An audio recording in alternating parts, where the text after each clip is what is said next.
కూటమి ప్రభుత్వం అధికారంలోకి వచ్చాక అర్హులైన వారందరికీ సీఎం రిలీఫ్ ఫండ్ అందుతుందని జగ్గంపేట నియోజకవర్గం అభివృద్ధి కమిటీ చైర్మన్, జిల్లా టీడీపీ అధ్యక్షులు జ్యోతుల నవీన్ అన్నారు.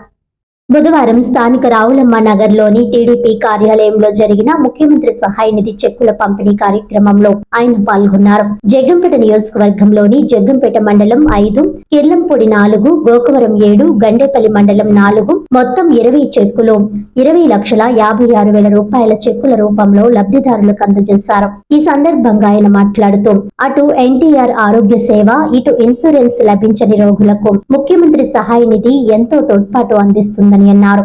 ముఖ్యంగా ఎమ్మెల్యే జ్యోతుల నెహ్రూ ముఖ్యమంత్రి సహాయ నిధి చెక్కులు ఎక్కువ మొత్తంలో జగ్గంపేట నియోజకవర్గానికి తీసుకురావడానికి ఆయన చాలా కష్టపడుతున్నారని అన్నారు.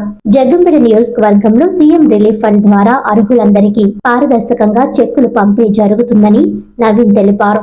ఈ కార్యక్రమంలో ఎస్వీఎస్ అప్పలరాజు, జీనమణి బాబు, పోతుల మోహన్ రావు, కొత్తకొండబాబు, బస్వ వీరబాబు, అడబల భాస్కర్ రావు, దేవరపల్లి మూర్తి, చంద్రం చంటిబాబు, పుర్రి సత్యబాబు, దిడ్డి శ్రీను, పీలా మహేష్, బస్వ చిన్నబాబు, రాయి సాయి, తూము కుమార్, కుర్ల చిన్నబాబు, వెలమాటి కాశీ, సూరిశెట్టి వెంకట శివ ఆయా గ్రామాల నాయకులు పాల్గొన్నారు.